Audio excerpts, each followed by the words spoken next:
Hey, j'espère que ça guette ce moussaillon.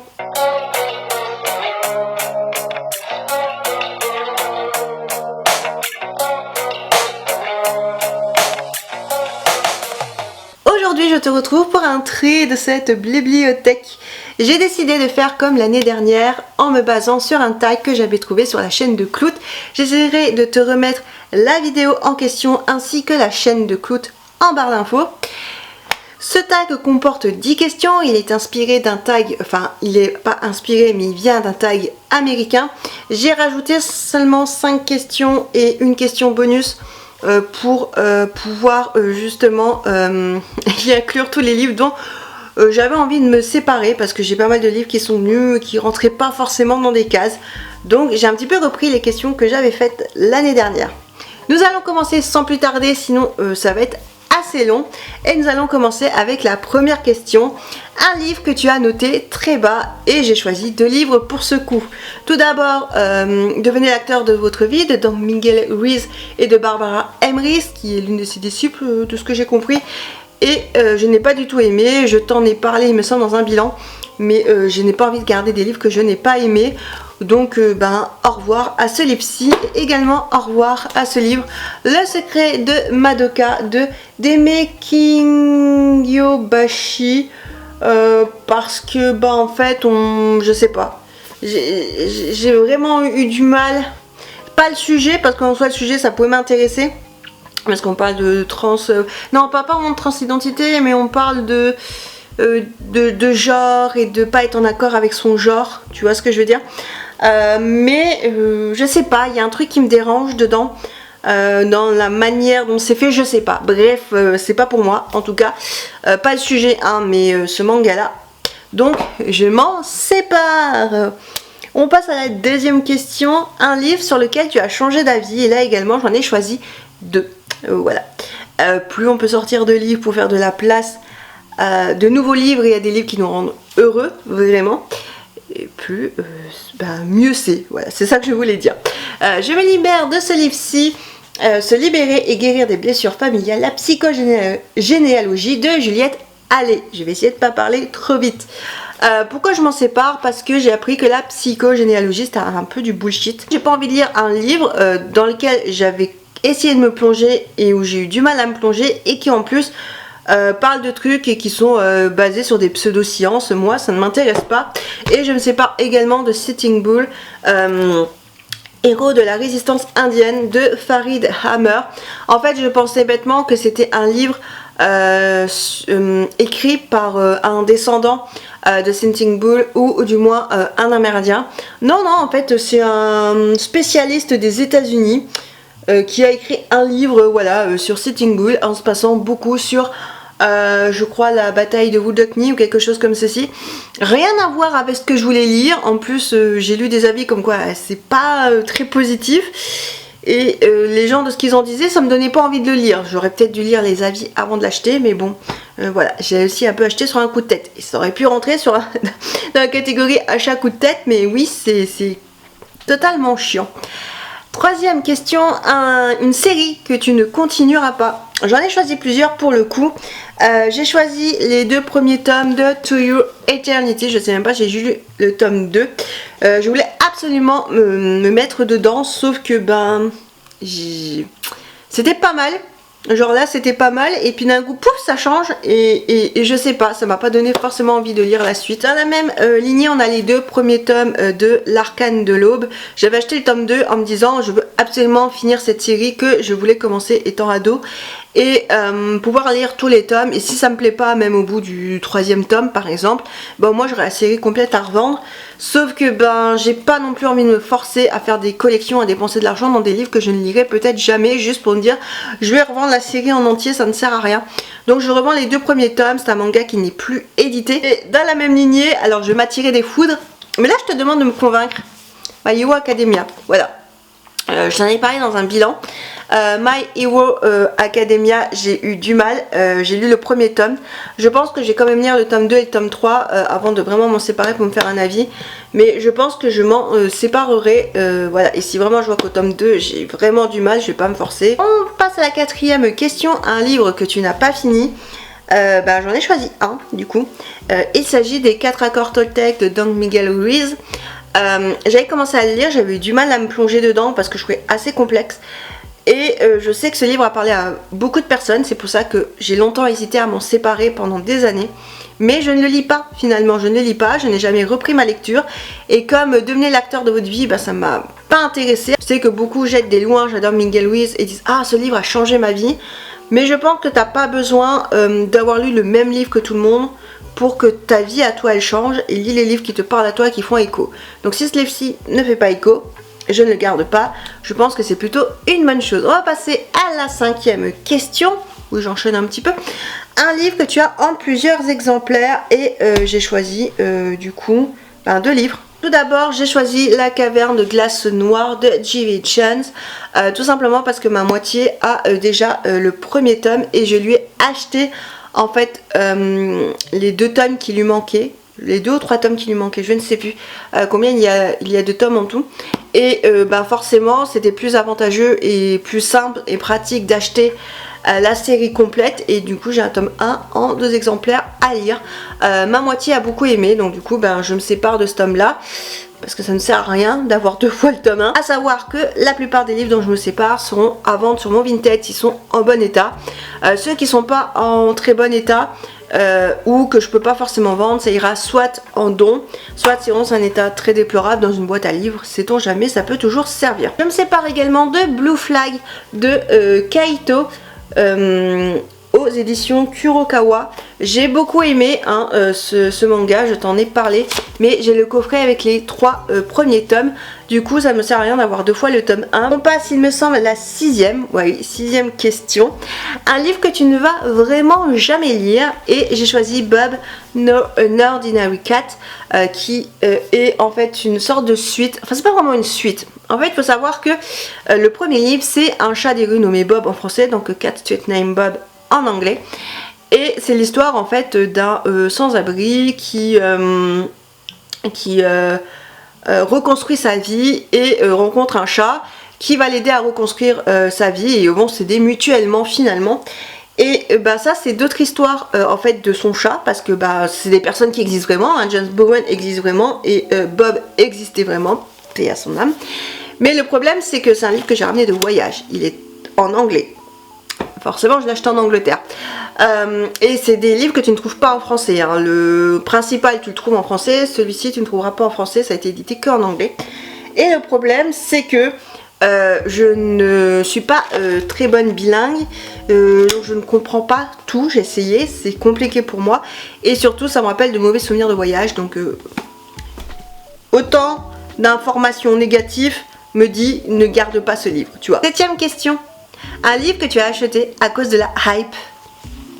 On va pas plus tergiverser sur ce livre, mais voilà, c'est un livre qui sent, donc oui, j'ai un petit peu gratté certains endroits, c'est pas le genre de livre qui m'a le plus intérêt dans ma bibliothèque. On va passer du coup à la 8e question, un livre que tu as acheté pour sa couverture. Voilà, le bleu ne va pas à tous les garçons. En fait, le livre partait d'un bon principe, hein. Je l'ai acheté parce que je voulais plus de livres sur tout ce qui était LGBT, QIA+, et vraiment tout ce genre de sujet très self. Sauf que, en fait, le livre aborde des sujets très dark. Je pensais que ce serait un truc cool où l'auteur nous raconte machin, son expérience et tout. C'est le cas. Mais sa vie n'est pas très joyeuse et je m'excuse hein, pour ce journaliste, ce monsieur, il me semble qu'il est journaliste. Mais non, en fait, c'est pas pour moi. Je veux pas trigger mon cerveau avec des trucs un peu trop dark. Je le mets de côté également pour pas l'abîmer parce que c'est un beau livre. Et on va passer à la 9e question. C'est ça. Un livre dont tu ne sais rien. J'ai choisi Qu'est-ce à part savoir qu'il est question avec un faucon. Moi en fait il faut savoir que l'un de mes livres préférés quand j'étais plus jeune c'était Le Faucon déniché, que j'ai toujours dans mes bibliothèques parce que c'est vraiment un livre que j'aurais très envie de relire un jour. Mais passionnée du coup par ce livre, j'ai acheté plein de livres un petit peu genre Moyen-Âge, avec des jeunes ou genre des enfants ou des adolescents qui partent à l'aventure, qui vont découvrir leur destin, qui font des trucs oufissimes. Et souvent avec des histoires d'oiseaux, dont de faucons. Mais je ne sais pas de quoi il parle vraiment ce livre-ci, je ne l'ai jamais lu et je pense qu'aujourd'hui je suis passée à autre chose, donc je ne le lirai pas. Donc autant qu'il fasse plaisir à quelqu'un d'autre, notamment un enfant, pourquoi pas. Deuxième question, un livre que tu n'as pas acheté et c'est avec l'accord de la personne que je m'en sépare. Alors je tiens à préciser que tu n'as pas besoin de l'accord de la personne qui t'a offert un livre pour t'en séparer. Si tu n'as pas envie de le garder, que tu ne le liras pas, qu'il ne t'a pas plu, ou tout simplement que c'est pas ton truc, tu n'es pas obligé de le garder, tu n'es pas obligé de le lire. On est bien d'accord. Mais pendant des années, je me suis dit que ce livre-ci, il fallait absolument que je le lise. Il s'agit de l'Appel de Cthulhu de Lovecraft avec des illustrations de Baranger, je ne sais pas comment on dit. Le problème, c'est que ma moitié me l'a offert, mais ne savait pas que Lovecraft était trauma pour moi. Je ne peux plus lire de Lovecraft, je ne veux plus rien savoir avec Lovecraft. Foutez-moi la paix. 11. Un livre que tu as acheté sur un coup de tête et autant te dire qu'il y en a, mais beaucoup. Beaucoup trop peut-être, hein. Tout d'abord, on commence avec Chocolat. Voilà, les images du film.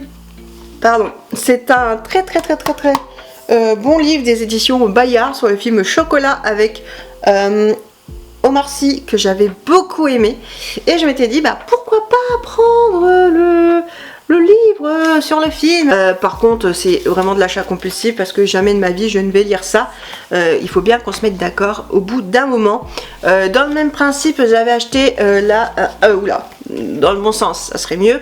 Un siècle de communication. Parce que je me dis, waouh, trop bien la communication, les pubs, tout ça. Moi en plus, j'adore les pubs. Genre, vraiment, j'ai un truc où j'adore les pubs, les slogans de pub et tout, etc. Mais là, on nous parle du téléphone. Des pubs, des trucs d'animation, des publicités genre papier, etc. C'est bien, hein, mais clairement, qu'est-ce que ça m'apporte? Dans le même esprit, voilà, un magazine historien grand angle, Les Apaches, Geronimo le Rebelle. Alors, j'adore me renseigner sur les Amérindiens, j'adore lire ce genre de trucs. Je sais qu'aujourd'hui, il y a de très bons reportages, et il y a beaucoup d'Amérindiens qui parlent de leur histoire, qui parlent de leurs ancêtres, et qui rétablissent un petit peu la vérité. Ça, je sais que c'est pas forcément ce que je vais lire et ce qui va m'intéresser. On a également le film de science-fiction. Je déteste la science-fiction. À part Star Wars qui est du space opéra, Doctor Who et Stargate. Ouais, mais à part ça, j'aime pas la science-fiction. Mais je regarde des trucs de science-fiction, même le 5e élément, j'ai bien aimé. Alors que la science-fiction, bah, quand on me parle de science-fiction, je suis genre, ah, ça me fait chier la science-fiction. Mais en fait, j'aime bien des trucs. Je pense que ça dépend les œuvres, ça dépend les trucs. Il y a des trucs peut-être un peu perchés où je vais pas accrocher, il y a des trucs ça va. Je vois que tu vas me dire, Doctor Who, c'est quand même un petit peu perché. Hein. Mais en fait, ce livre, c'est le genre de livre que tu veux absolument agrandir tes connaissances. Ah, genre, moi, en science-fiction, je m'y connais, je suis trop cinéphile. T'as pas besoin d'un livre pour ça. Qu'on se mette bien d'accord. 12. Un livre que tu gardais car ramené de voyage. Voilà. Celtic Fantasy in Watercolor, qui est un livre ramené d'Irlande. Alors, je l'ai aimé ce livre, franchement. Ça a même été dur de me dire que je m'en séparais, mais je l'ai aimé parce que, genre, les dessins comme ça, je peux te dire que je les ai repris étant plus jeune. Je me suis amusée à tout redessiner. Mais en fait, c'est que j'ai d'autres livres sur toutes les positions du corps humain. Il n'y a pas grand chose dedans à part quelques modèles et tout est en anglais, donc pas grand intérêt pour moi. Je dois bien l'avouer. 13. Un livre qui a fait son temps. Eh bien, moi, j'ai choisi tout d'abord 1789, Les Amants de la Bastille. Alors, il n'y a pas de... Ça m'embête, il n'y a pas de code. C'est de code barre et de ISBN. Mais ces trucs-là, tu les payes quand même, je crois, 15 balles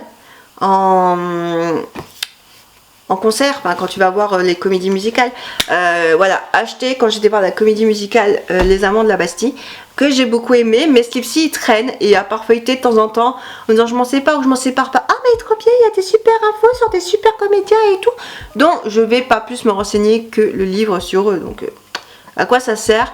Et j'ai également décidé de me séparer de Géant de loin. Je l'ai lu, ça également, truc au Moyen-Âge, etc. Voilà, c'est un gars qui a un ours et qui se balade pour distraire les seigneurs. Écoute, c'était pas mal, hein. Quand j'étais adolescent, enfant, c'était pas mal.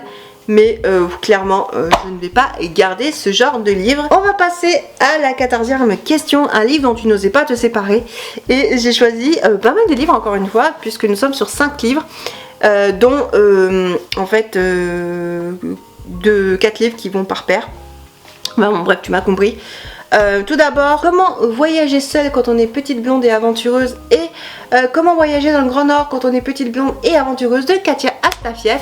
J'avais beaucoup aimé ce livre-ci, donc j'avais acheté celui-ci. Les deux, je les ai achetés en salon du livre, et c'est pour ça que je ne sais pas m'en séparer parce qu'ils sont dédicacés. J'ai rencontré l'autrice, on a parlé de son livre et tout, donc ça me gênait un petit peu. Mais en fait, personnellement, celui-ci, je pense que je l'ai pas lu dans un bon mood, et je l'ai lu à un moment où j'étais malade, et du coup, j'ai l'impression d'être très cloisonnée, tu vois, à ce moment-là quand j'étais malade. Et du coup, je sais pas, ça me rappelle ça, et j'ai pas plus envie de lire ou de relire ces livres-ci. Donc je vais m'en séparer autant que ça serve à quelqu'un d'autre. Et dans le même genre, on a Uchi de Fred Bernard et François Roca, qui sont de très bons illustrateurs. Ils font beaucoup de livres jeunesse, si je ne dis pas de bêtises. C'est aux éditions Albin Michel jeunesse, mais le problème c'est que je vais jamais relire ça. Moi j'ai pris surtout pour les illustrations, et en fait j'ai envie d'autre chose que ce genre de choses sur tout ce qui est amérindien, ou du moins natif du continent américain, que ça soit ce qu'on appelle les Amérindiens, les Inuits, etc., etc. Donc en fait ce livre-ci, non merci. 15e question et dernière question officiellement. Un livre que tu gardes par intérêt, et il y en a beaucoup. Tout d'abord, nous avons ce livre-ci de Colette Ferrat, Jean, un homme qui chante dans mon cœur. J'ai énormément aimé ce livre-ci, je t'en avais parlé dans un bilan, mais je ne vais jamais relire ce livre-ci, donc autant qu'il fasse plaisir à quelqu'un d'autre. 1000 femmes blanches de Jim Fergus, je ne sais pas si c'est tiré d'une histoire vraie ou pas. En fait, j'ai commencé à le lire, c'était très bien, sauf que ma grand-mère l'a lu. Comme ça d'un coup de tête, elle a lu à ma place, elle m'a perdu le marque-page, et j'ai jamais eu envie de m'y remettre, et je m'y remettrai pas. On a également Tout va mal, je vais bien, parce que je pense que ce sont des livres de développement personnel qui ont fait leur temps, comme également Changer sa vie. Il n'est jamais trop tard, je me souviens même plus trop de quoi il s'agissait. Enfin vaguement, mais je sais plus de quoi dans quoi, bon bref. Également les 45 ça va de Jean-Claude Grunberg, je vais juste voir si j'ai pas souligné quelques trucs. Normalement non, mais sait-on jamais, parce que j'ai joué quelques scénettes, en tout cas une scénette de ce livre, voilà, quand je faisais du théâtre. Et autant que ça serve à quelqu'un d'autre, mon livre est un petit peu pris en bas, je l'ai beaucoup transporté, mais je vais le revendre, autant que ça serve à quelqu'un d'autre, parce que apparemment on ne trouve pas comme ça le livre là, donc écoute, au moins voilà, quelqu'un d'autre qui par exemple fait du théâtre ou a envie de lire du Jean-Claude Grunberg, et pourra lire ce livre-ci, c'est bien ça Jean-Claude, oui. Et également nous avons Contes et légendes du pays d'Irlande, mais en fait c'est pas le format de livre que j'aime, donc voilà, et je pense que celui-ci du coup va partir en don. Et j'ai également Journal d'un borderline, j'en parlerai pas ici, et j'en parlerai peut-être un jour plus tard, mais je me retrouve pas vraiment là-dedans, et je sais que du coup ce livre-ci je ne le lirai pas. Et on va passer à notre question bonus, un livre que tu ne liras plus. Ce sont des livres que soit j'ai lu et que je ne lirai plus, soit que je n'ai pas lu mais je sais que je ne lirai pas. Nous avons tout simplement A Street Cat Named Bob, parce que j'ai lu la version française, je me suis dit il me faut trop la version anglaise, et comme j'ai adoré ce livre-ci, vas-y on apprend en hardback. Mais jamais de ma vie je vais lire ce livre-ci en anglais. Alors c'est génial, ça me rappelle de bons souvenirs, mais j'ai pas envie d'avoir un livre pour avoir un livre quoi. Ensuite nous avons toute la série Un carré de ciel bleu de So. Voilà, c'est un manga de So aux éditions Doki Doki. C'est un manga de mon adolescence que j'ai lu une fois, mais je ne sais plus trop de quoi ça parle, et je sais que je ne le relirai pas, donc autant que ça serve à quelqu'un d'autre. Et également nous avons Kilomètre Zéro de mode Anqua, que j'avais acheté pour faire un cadeau, que je ne ferai jamais du coup. Et moi je vais pas lire ce genre de livre, même si je sais qu'il a de très bons avis, donc autant que je m'en sépare et que je fasse plaisir à d'autres personnes. Sur ce, on en a fini avec cette vidéo tri de bibliothèque. J'espère qu'elle n'aura pas été trop longue et qu'elle t'aura plu. Si c'est le cas, n'hésite pas à liker la vidéo pour soutenir la chaîne. Et si tu veux suivre des aventures, abonne-toi à la chaîne pour rejoindre le navire et partir avec nous à l'aventure. Sur ce, je te souhaite de bien profiter de la vie, et moi je vais partir vers de nouvelles aventures. Bye!